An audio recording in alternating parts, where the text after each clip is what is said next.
GamerGate is a movement to fight for journalistic ethics and got misrepresented so many times by the mainstream media as a movement to somehow drive women out of gaming.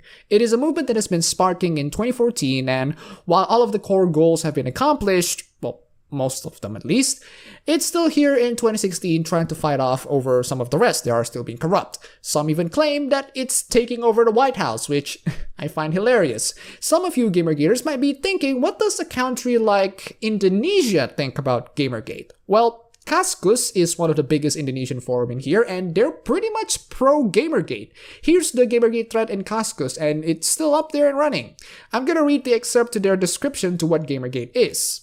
GamerGate adalah pembicaraan besar di Amerika dan beberapa negara Eropa beberapa minggu terakhir, dan bahkan bisa dikatakan perang antara gamer dengan media untuk mendiskusikan media korupsi yang melibatkan game, industri game, diskriminasi seks, feminisme, dan penyalahgunaan berbagai sudut dan sebagainya.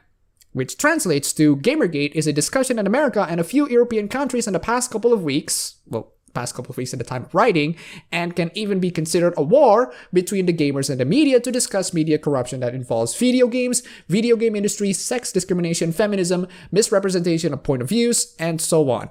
It's a fairly accurate information. There's only one problem though. People in the comment section going, what?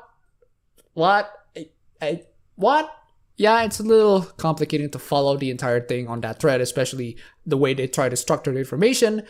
Then someone on Indonesia as well decided that it would be a good idea to lie about GamerGate, as if it hasn't been done before. That's where I have to step in and correct some misinformation. With that, here's another misrepresentation, and this is coming from an Indonesian side.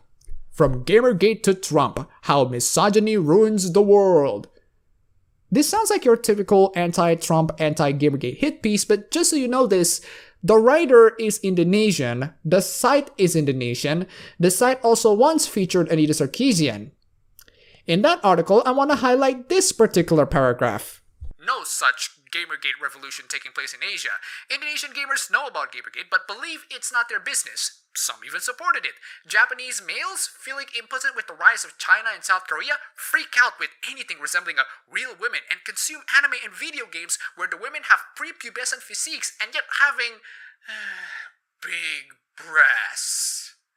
Interestingly enough, they cited a KotakuInAction post discussing a map where most of the hashtag Stop GamerGate 2014 came, and bizarrely enough, lots of them came from Malaysia, Aceh, Sulawesi, and Jawa. And of course, some fellow Indonesian KotakuInActioners went into there and gave some greetings. Also, guess where the word big breast linked into? No, seriously, try to guess where it linked.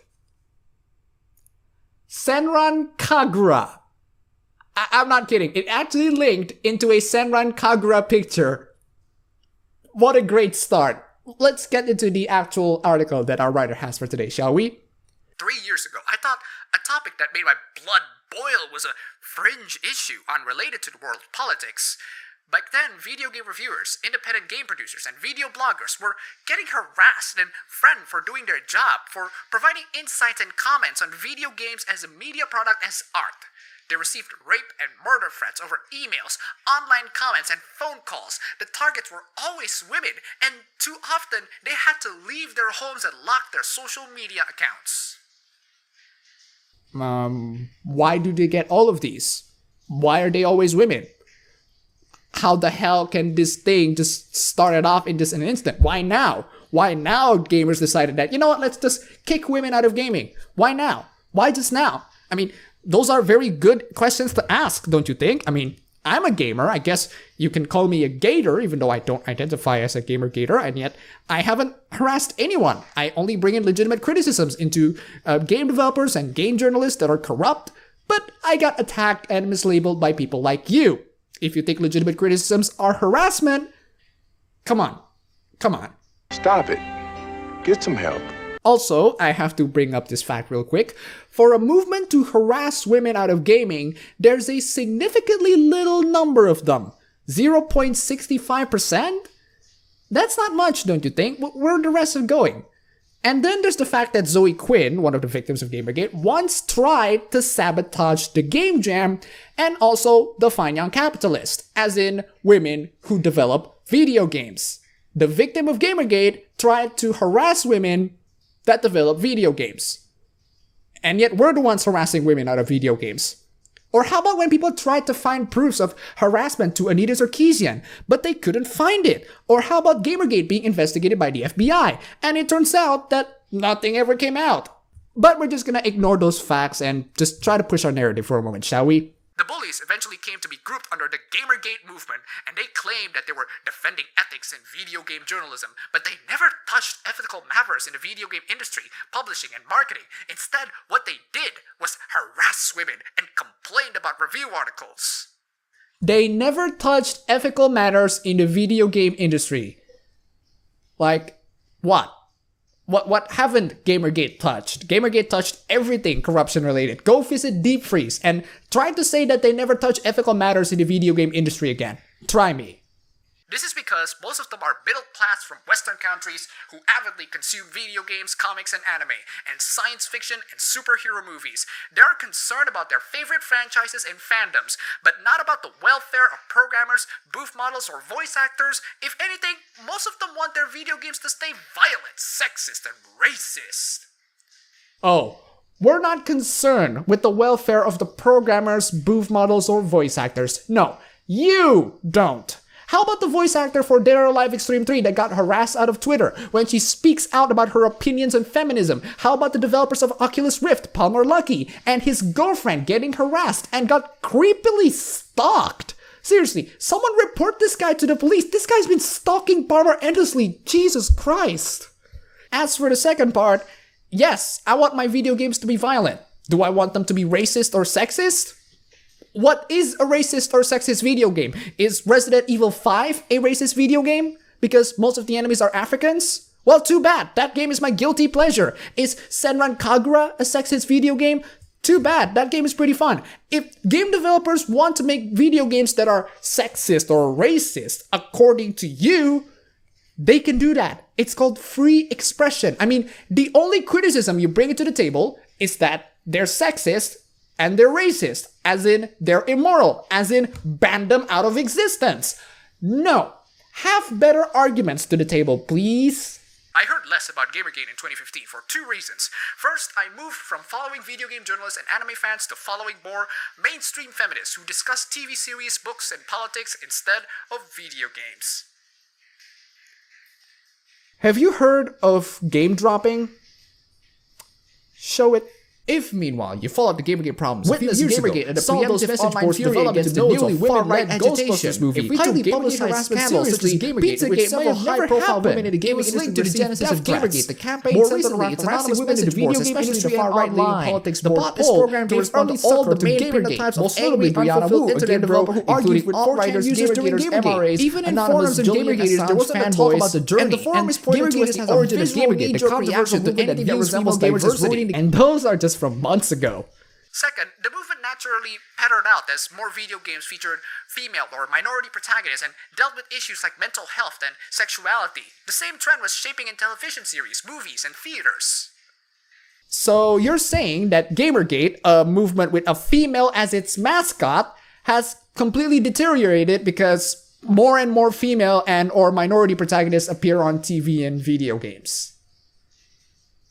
What? I know what you're thinking. Why aren't I Pakistani or some stone dreadlock Jamaican while you're all being racists? But then Donald Trump, the joke candidate, became the front runner of the Republican Party. He quickly won the support of people on my radar. Christians who believe this sexism is better than Clinton's support for women's rights. Gamergaters who believed they were finally heard. And men's rights activists who saw him as the hero king. Great. More smearing into Donald Trump supporters and Gamergaters and MRAs. That will definitely convince them. I'm not even a Trump supporter. I call him Naru Trump for a reason. And you failed on convincing me why Trump is bad. Seriously, can I ask people, just be honest here, has any of you lost the art of persuasion? Has anyone ever stopped for a moment and think, okay, insulting people and calling them names, I don't think it's gonna convince anyone, guys. I mean, at least we could just try to persuade them on something. I mean, do a little bit of reading on Aristotle's persuasion modes or something. It's a nice start at least. In the same year, America was rocked by a slew of public shootings committed by angry young men in the name of religious struggle or personal war. I saw similarities between supporters of ISIS and the white MRAs. They see themselves as masculine heroes straight out of a video game, fighting to defend their version of civilization. You just compared video games and gamers and MRAs to ISIS. I think she's right. You are retarded. In Europe, both groups wanted an all-out war between Muslims and white Europeans. Of course, attack by Muslim men would grab global headlines for weeks, while attacks by white men were immediately identified as lone wolf attacks, complete with statements from neighbors and childhood friends who described the shooter as a quiet, shy boy. Because they are lone wolf attacks. Dylan Roof, lone wolf. Anders Breivik, lone wolf. Edgar Madison Welch, lone wolf. Elliot Rogers, lone wolf. All of these are lone wolf attacks. You know what isn't lone wolf attacks? Mass rapes in Cologne, mass rapes in Sweden, mass rapes in Rotherham, Oxford grooming gangs, Sheffield rape gangs, sex attacks on Chinese students, Hamburg gang rapes. In a couple more weeks, we will decide whether 2016 is, in fact, one of the worst years in recent times. This may sound unfair to the people who achieved great things or experienced wonderful moments this year, but the more we know how and why Trump won the presidency, even though Clinton got more votes, the more we learn of the slow-moving disaster that has been developing over the years, and that culminated in Trump's election. This was not a natural catastrophe like the tsunamis of 2004 or swift act of terrors like 9/11 or the first Bali bombings. You compared Trump winning to the 2004 tsunami disaster, 9 goddamn freaking 11, and most personally insulting of all, the Bali bombings. Okay, now you forced me to use this clip. Fuck you. Just absolutely fuck you. Kill yourself. And I love that you say, this is not like those disasters, and yet throughout this entire goddamn article, you act like it really is. You acted like it's all of those things. If you did it, then why in the name of God would you have to bring up all of those things? Show, don't, tell. You did all of this with a straight face. You did all of this with a straight freaking face. I really don't get your mindset. I really don't.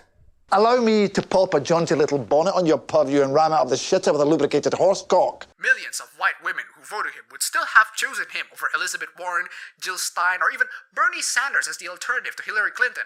Not only did they want to be like Ivanka Trump, they believed that with Trump on the throne, the confidence of the men in their lives, husbands, sons, brothers, would return. Holy mother of God, now you're smearing more and more to these Trump supporters by assuming malicious motives. The level of hatred that you have to Trump is so unhealthy. I'm not surprised you're going to bring up Russia. I'm not surprised. I mean, just remember when I say that Luis Mensch is a sick yandere who's obsessive with Hillary Senpai? That was a joke. That was a joke. As time goes by, she essentially proved herself to be one. Yeah, she's a yandere. Absolutely confirmed. You wonder why the Electoral College exists? The thing is, those men lost confidence, not due to economic hardship. They lost confidence because they saw a black, biracial to be exact, man running to the country successfully, and they saw more confident women, including minorities, playing key roles on TV. Although most women... This has to be a troll. This has to be a troll. Men who voted Trump lost confidence because they saw Obama and they saw female and minorities playing key roles on TV. The amount of stupidity is so far out there, it's practically impossible to process by the average minds. Only a blank slate would actually believe every single word this person say, and blank slates unfortunately consist of a lot of people in the world. The votes for Trump reveals the wish that white men could jump to the queue, bypassing more qualified women or minorities getting the job. The votes for Trump revealed the wish that, like in the 1980s, masculine white men would once again win the day on TV and movies. A minority sidekick is welcome as comic relief, and women will become trophies again. Oh my god, why is every single word coming out of your mouth is so painful? I apologize for these people. On behalf of Indonesia, I wholeheartedly apologize. This writer, if you genuinely believe all of those things, every single thing you say, you are delusional. You are mental. You are delusional. You are insane. Someone needs to put you in a freaking mental institution. The gamers I discussed in the beginning had a similar dream with me, virtual adventures and sex with attractive women. Oh my god, how terrible that these gamers play video games that have sexy women in there. How terrible they are. Wow, you are pathetic. But as the media norm changed, they grew vicious towards women who shared their interests and demanded their world to be more inclusive and welcoming to women. Wait, I thought gamers love some women, but now they hate women now? Can you at least try to be consistent in one paragraph? Anti-feminists from other walks of life have come together, and now we are in this mess. Now everyone is worried Europe will also choose racist leaders next year, encouraged by the United States. And all because some men feel so threatened by feminism. Because feminism, at this current state, is monstrous. It's toxic. It destroys everything. It's a parasite. If you cannot see it because you want to protect your religion so much, you are no different to ISIS.